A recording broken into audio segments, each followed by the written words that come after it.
In this video, I'm going to be talking about Major League Baseball betting mistakes. There's actually a lot of weird shit I see people do it a lot of the times when they're betting on baseball. So hopefully if you are making these mistakes, you can stop doing them and you can make more money from the sports books. Let's do this shit. Okay, so you've got to understand how to manage your bankroll with Major League Baseball. Now, I've done YouTube videos on managing your bankroll, so if you want more information on that, make sure you check it out. But as a general rule of thumb, I put 1 to 3% of my bankroll on each Major League Baseball bet that I'm placing a wager on. It's so important that you do it that way. Maybe more important than using deodorant every day. Seriously, I can smell you from here. Stop putting $100 on your account for betting and then betting $25, $25. You lose it a lot. In fact, if I had to bet on that, I'm going to say you're going to lose it every time. So just make sure you're betting 1 to 3%. I really kind of like 1% when I'm betting on baseball because there's so many games. But seriously, don't forget to put on your deodorant every single day. Okay, so you got to have a strategy when you're betting on Major League Baseball. Kind of like when you have a date. Your goal might be not get tasered or maced. That mace stuff really hurts. I mean, I wouldn't know anything about that. It's a long story. I didn't put anything in her drink. I don't even know why she thinks that. Now there's something called a restraining order. Good times. But you've got to have a strategy when you're betting on Major League Baseball. Meaning you might be betting on player props. This could mean anything from a player getting a hit each game, home runs, strikeouts. Maybe betting on players isn't your thing. You could go with overs and unders. You could go with picking upsets or picking underdogs, not underwear. Or maybe you're using my hit strategy, which is basically a betting system that I developed that you're banking on teams to get more hits than the other team. Make sure you check that out if you haven't already. But anyways, just pick a strategy for your Major League Baseball betting and stick with it. The Major League Baseball season is really long. You're going to have cold streaks, you're going to have hot streaks. Just make sure you stick with your strategy. Another mistake people commonly make is following the general public. Now, what the hell do I mean by that? Basically, if you go to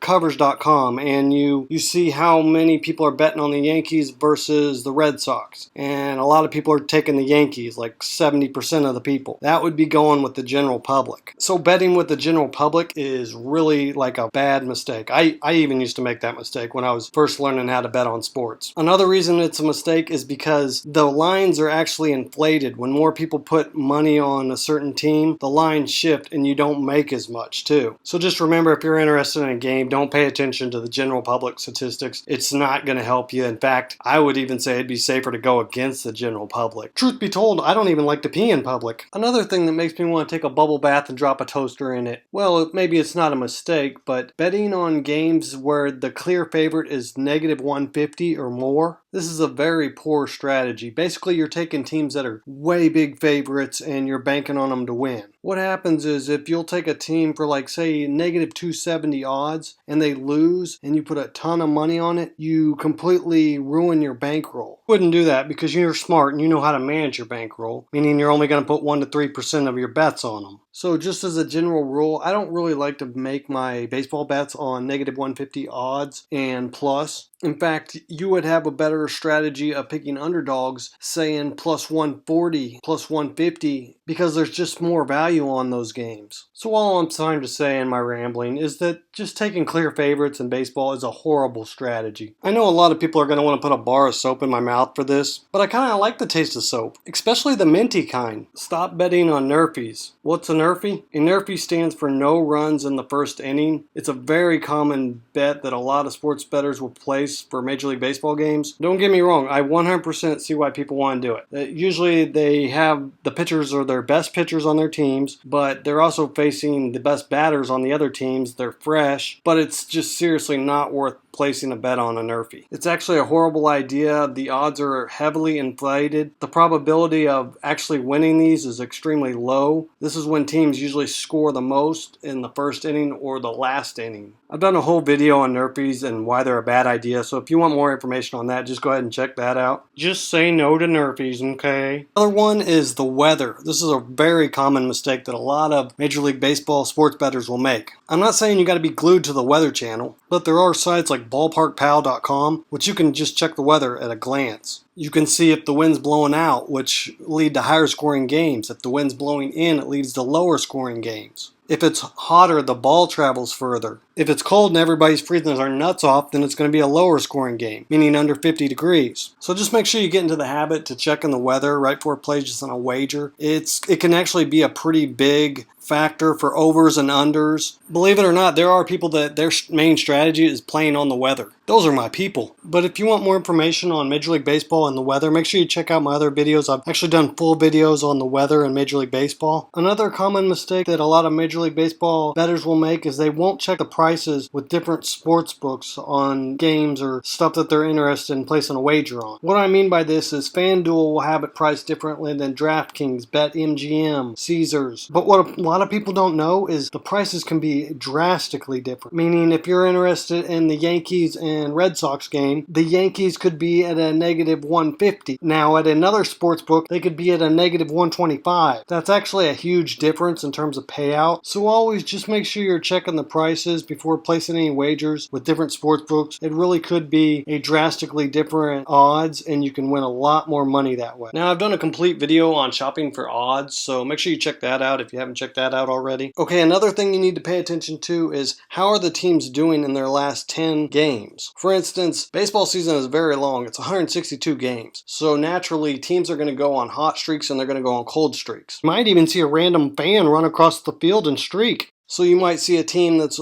on an 8-2 win streak. It might be undervalued in the sports book, so you might want to take that one. It could be the other way around. A really good team could be on a cold streak and they're like 2-8 in their last 10 games. So just make sure you check before you're betting on a money line or a spread for a baseball game because it really can impact a win or a loss. Another thing you really need to pay attention to is overvaluing or undervaluing home field advantage. What I mean by that is some teams play really good at home. Some teams play really bad on the road. Here's what I mean by that. The Texas Rangers are one of the better teams in baseball right now. Did you know that their home record is 40-20? And guess what? Their road record is 28-26. That's barely above 500. So when they're playing on the road, there might be an undervalued sports book that does not value the fact that they don't always win on the road. Or if they're playing at home, you might see that they're undervalued at home. So just make sure you check the home and road records before you place a bet. Here's a big betting mistake I see all the time in Major League Baseball. A lot of times people will go and look at the starting pitcher, but they fail to see who the bullpen is. Is their bullpen any good? For instance, some teams like the Kansas City Royals this year, they have a horrible bullpen. Their bullpen has blown a lot of games. This can affect the over and unders big time. It can affect it if the team even comes close to covering the spread. As much as I hate to say it, the New York Yankees have the best bullpen in the league right now. And really, a starting pitcher usually goes about 5-6 innings, so you really need to be able to rely on the bullpen. So make sure you just get familiar with each Major League Baseball's bullpen. And I said bullpen way too many times in this. Bullpen, bullpen, bullpen. Another thing I need to talk about is injuries. Don't just think because a star player gets injured on the team that the sportsbooks don't factor that in. No sports bettor has made their money off betting on injuries. Here's an example. Aaron Judge got hurt this year from the New York Spankies. Here's what dumbasses do. They bet against the New York Yankees. It's a huge mistake. Like stealing money from the operating plate at church. I'm not proud of myself for it, but anyways, a better approach would be to bet for the Yankees since their money line or their spread is undervalued just because one of their star players is hurt. Chances are they got to call up some nutsack from the minor league and he's going to have to step it up. But please do remember that sportsbooks do factor in the fact that star players are injured. Alright, so you've survived another one of my videos. You deserve an ice cream. But anyways, if you like this video, would you go ahead and like it? Leave a comment. Let me know something about baseball that maybe I didn't cover. Let me know how your baseball bets are going this year. Or just say something weird. I don't give a shit. Anyways, if you haven't already subscribed to my channel, make sure you do that. There's always a crap load of links in the description. And I'm out! I got places to go, people to see!